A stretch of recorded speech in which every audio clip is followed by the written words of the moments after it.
आज आपण 11वी इतिहासातील प्रकरण दुसरे या दुसऱ्या प्रकरणाच्या स्वाध्यायाचा अभ्यास करणार आहोत। भारतातील आद्यनगरी या पाठामध्ये आपण आद्यनगराची निर्मिती कशी झाली, हडप्पा सिंधू संस्कृती कशी विकसित झाली, नगररचना कशी निर्माण झाली, शासन प्रशासन व्यवस्था कशी निर्माण झाली, व्यापार उद्योग याविषयीची माहिती आपण या पाठामध्ये पाहिली। मोठमोठाली शहरं मोहनजोदडो, कालीबंगन, लोथल, धोलविरा, राखीगडी ह्या मोठमोठाल्या नगरं कशी निर्माण झाली आणि त्या ठिकाणी व्यापार उत्पादनाविषयीची माहिती आपण या पाठामध्ये पाहिली आणि या नगरांचा ऱ्हास कसा झाला याविषयीची माहिती आपण पाहिलेली आहे। या पाठाचे प्रश्नोत्तर आज आपण पाहणार आहोत। सुरुवातीला दिलेल्या पर्यायापैकी योग्य पर्याय निवडून विधाने पूर्ण करा। शेतीला सुरुवात झाली तेव्हा डॅश डॅश भांडी घडवणे ही कामं स्त्रियांची होती। उत्तर आहे मातीची। त्यानंतर लोथल हे शहर, हे नगर, तेथील प्राचीन डॅश डॅश साठी प्रसिद्ध आहे, तर गोदीसाठी हे उत्तर या ठिकाणी आहे। त्यानंतर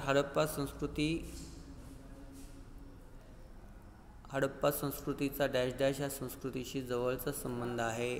उत्तर आहे मेसोपोटेमिया।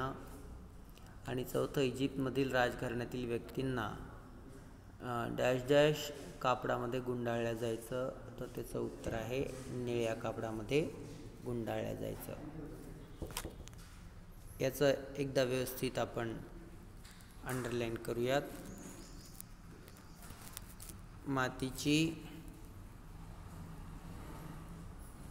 त्यानंतर गोदीसाठी, त्यानंतर मेसोपोटेमिया आणि निळ्या, अशा पद्धतीनं आपण या प्रश्नाचं उत्तर हे या ठिकाणी देतो आहोत। त्यानंतर प्रश्न दुसरा अ, योग्य कारण निवडून विधाने पूर्ण करा। मेसोपोटेमियातील संस्कृतीचा ऱ्हास होण्याचं प्रमुख कारण काय आहे? अनेक कारणं आहेत, परंतु मुख्य कारण आहे पर्यावरणाचा ऱ्हास। या कारणाचा उल्लेख आपल्याला या ठिकाणी करायचा आहे। हे सर्व गोष्टी तुम्ही लिहून घ्या। त्यानंतर चुकीची जोडी दुरुस्त करून लिहायची आहे। दिलमुन ही शहराचे नाव आहे। दिलमुन त्याचं चालू नाव बहरीन, मकन याचं ओमान, इराण, बलुचिस्तानचा किनारा, शोर्तुगाय मेसोपोटेमिया, मेलुहा हडप्पा संस्कृतीचा प्रदेश। यातील चुकीची जोडी आहे शोर्तुगाय। या ठिकाणी मेसोपोटेमिया हा शब्द खोडायचा आणि या ठिकाणी अफगाणचा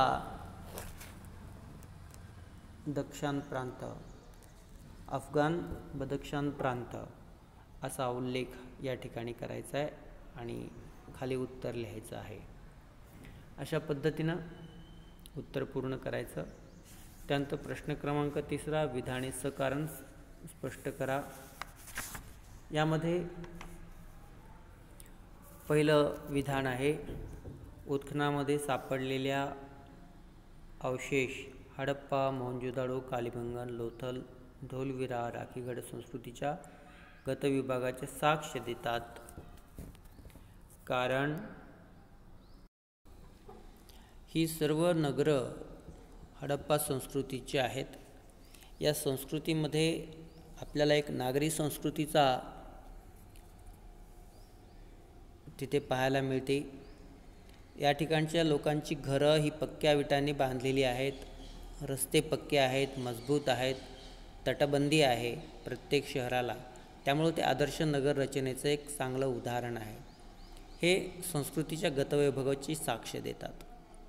काही शहरं ही बंदरं आहेत, गोदी आहे, लोथलसारखं त्या ठिकाणाहून व्यापार, आंतरराष्ट्रीय व्यापार झालेला आपल्याला दिसून येतो. भरती ओहोटीची माहिती त्या लोकांना आहे. बंदरमध्ये बोट बनवण्याची, दुरुस्त बोट करण्याची, परत ते समुद्रामध्ये पाठवण्याची व्यवस्था, या सगळ्या गोष्टीचे ज्ञान त्या लोकांना आहे. एक अभियांत्रिकीचा उत्कृष्ट नमुना आपल्याला त्या ठिकाणी पाहायला मिळतो. त्यानंतर या सिंधू संस्कृतीच्या नगरामध्ये पाणी साठवण्याची कला त्या लोकांना माहीत होती. जलव्यवस्थापनाचं उत्कृष्ट नियोजन त्या लोकांना माहीत होतं. ही सुद्धा एक गतवैभवाची साक्ष देणारी गोष्ट आहे. त्यानंतर याच हडप्पा संस्कृतीमध्ये मातीची भांडी बनवण्याची, मणी बनवण्याची, शेतीची अवजारं निर्माण करण्याची कला या लोकांना अवगत झाली. शेतीबरोबर उद्योग व्यवसायाला सुरुवात झाली. ही सुद्धा एक फार मोठी गतवैभवाची साक्ष देणारी गोष्ट आहे आणि हे या ठिकाणी आपल्याला दिसून येतं.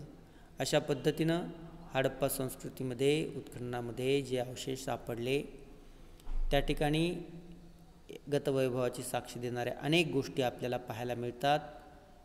अशा पद्धतीनं उत्तर आपल्याला पूर्ण करावं लागतं.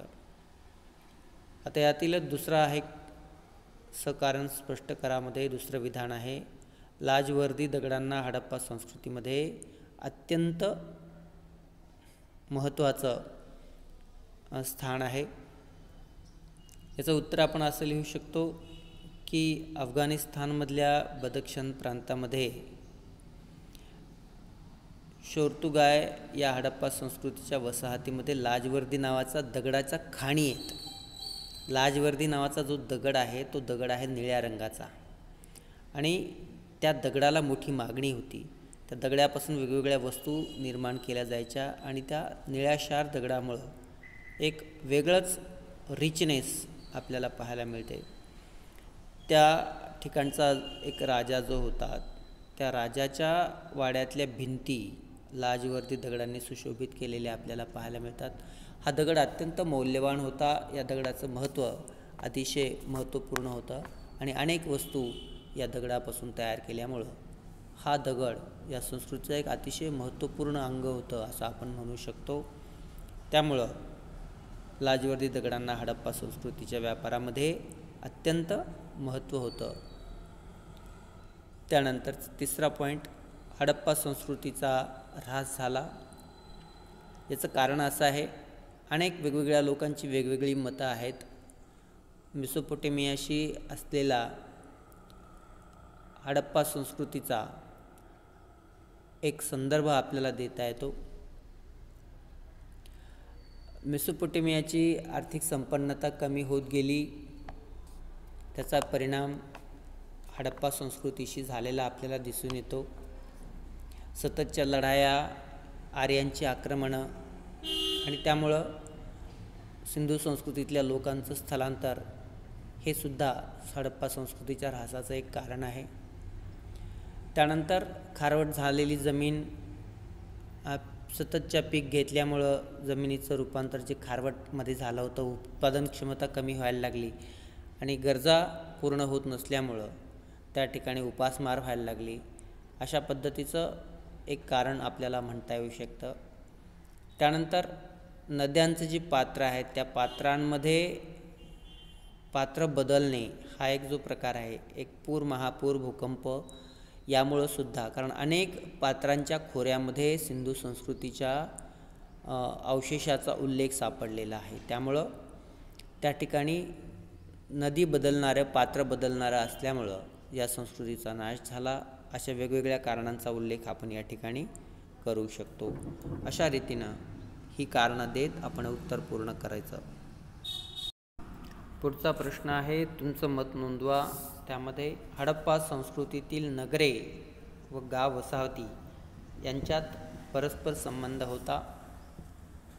या प्रश्नाचं उत्तर आपण असं लिहू शकतो की हडप्पा संस्कृतीपूर्वी जे गाव वसाहती निर्माण झाल्या त्यातीलच काही गाव ही जास्त विकसित झाली आणि त्यांचं रूपांतर नगरामध्ये झालं.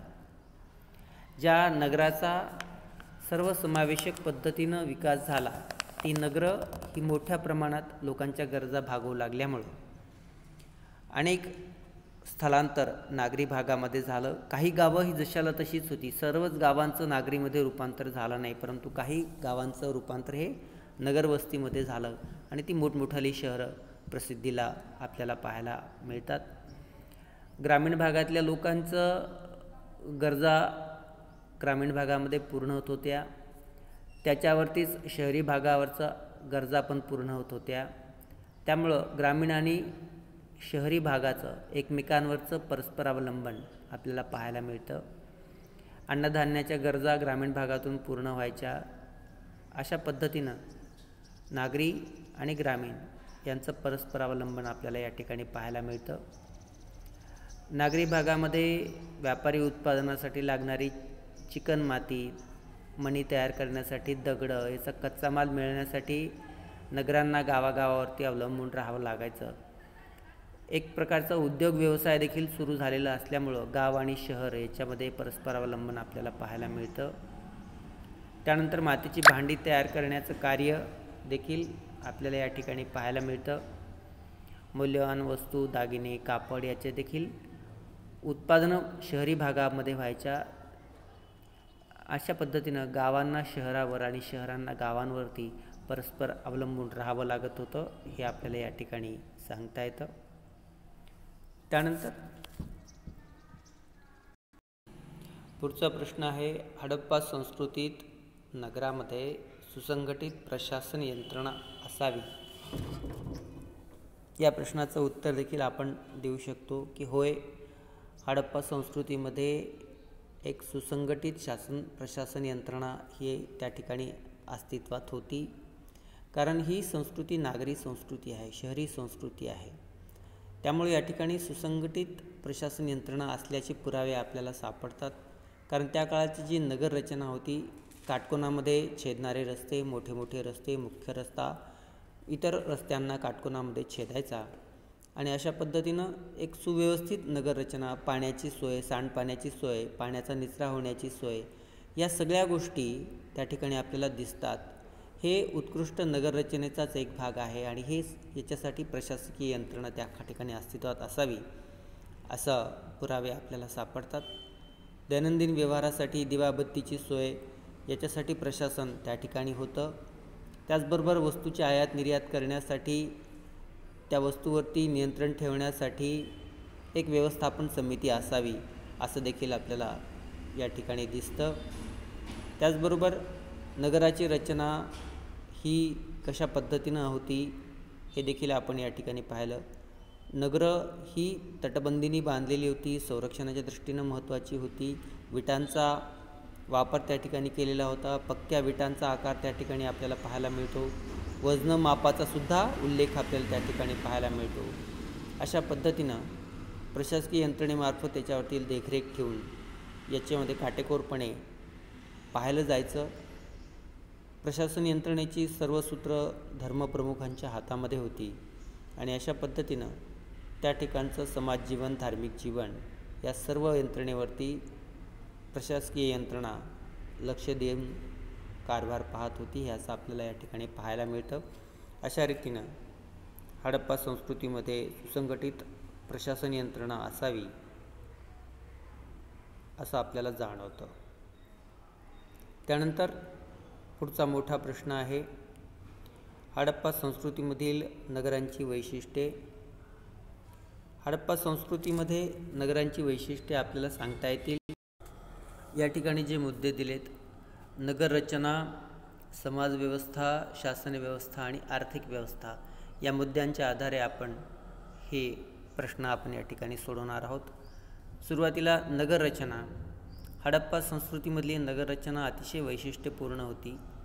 नगराचे 2 भाग होते, प्रत्येक भागाला तटबंदी होती. रस्ते मोठे मोठे होते, प्रशस्त होते, एकमेकाला काटकोनामध्ये छेदणारे होते. 2 घरांमध्ये मोकळी हवा राहावी याची व्यवस्था होती. पक्क्या विटांनी बांधलेली घरं होती. आडव्या विटा, उभ्या विटा असं रचून घर मजबूत बनवलेलं 2-2 मजली घरं असलेली सुद्धा आपल्याला दिसून येतात. काही जी मोठ्या इमारती आहेत त्यांचा उपयोग सार्वजनिक कामासाठी केला जात असावा. प्रत्येक घरामध्ये स्नानगृह, सार्वजनिक स्नानगृह, विहिरी याची उपयुक्त अशी सोय होती आणि धान्यांची कोठारं राहतील याची देखील व्यवस्था नगररचनेमध्ये आपल्याला पाहायला मिळते. त्यावेळेसची समाजव्यवस्था जी आहे ती अधिकाऱ्याच्या उतरंडीसारखी होती आणि त्याचबरोबर समाजामध्ये कुशल कारागिरांचा, व्यवसायांचा, लोकांचा वर्गसुद्धा त्या ठिकाणी होता. त्या ठिकाणी आपल्याला वस्तू आणि सेवांची निर्मिती केली जात असलेली सुद्धा आपल्याला दिसून येते. मृत्यूनंतरचे विधिकर्म प्रत्येक ठिकाणी वेगवेगळे आपल्याला दिसून येतात. काही ठिकाणी दफनस्थळेसुद्धा आपल्याला पाहायला मिळतात. त्यानंतर शासन व्यवस्था. तर त्या काळामध्ये प्रशासकीय शासन व्यवस्था असावी. भव्य दिव्य इमारती ह्या प्रशासकीय कामासाठी वापरल्या जात असाव्यात आणि या सर्व व्यवस्थेवरती नियंत्रण ठेवण्याची यंत्रणा त्या ठिकाणी असलेली आपल्याला दिसून येते. तसंच व्यापारावर देखील मध्यवर्ती शासन यंत्रणेचं नियंत्रण असावं, कारण वजने मापे याची व्यवस्थित काटेकोरपणे अंमलबजावणी झालेली आपल्याला दिसून येते. तसेच जलव्यवस्थापनाचे देखील पुरावे आपल्याला त्या ठिकाणी सापडतात. नैसर्गिक साधनसंपत्तीचे स्रोत, त्याचा योग्य ते वापर याचे देखील यंत्रणा त्या ठिकाणी आपल्याला पाहायला मिळते. त्यानंतर आर्थिक व्यवस्थेमध्ये आपण असं म्हणू शकतो की त्या काळामध्ये भांडी बनवण्याची कला अवगत झालेली होती. शेतीशिवाय इतर उद्योगामध्ये अनेक लोकांनी स्वतःला झोकून दिलेलं होतं. त्यामध्ये व्यापारमध्ये सोन्या चांदीचा व्यापार, धातूचा व्यापार, धातूपासून वस्तू बनवण्याचा व्यवसाय, मणी बनवण्याचा व्यवसाय याचं उत्पादन मोठ्या प्रमाणात केलेलं आपल्याला दिसून येतं. उद्योग व्यवस्थापनासाठी कारागिरांचे कारखाने, त्यांचा स्वतंत्र विभाग असलेला आपल्याला दिसून येतो. अशा रीतीनं वेगवेगळ्या भागाचा विकास, भरभराट कशी झाली हे आपल्याला या ठिकाणी पाहायला मिळतं. अशा रीतीनं नगररचना, समाजव्यवस्था, शासन व्यवस्था आणि आर्थिक व्यवस्था याविषयीची माहिती आपण या ठिकाणी आता आपण पाहिली. ही दुसऱ्या भागातील प्रकरणाचा स्वाध्याय होता. हे सविस्तर लिहून काढायचं आणि मला दाखवायचं, अशा पद्धतीनं दुसऱ्या प्रकरणाचा स्वाध्याय आपण पूर्ण केलेला आहे.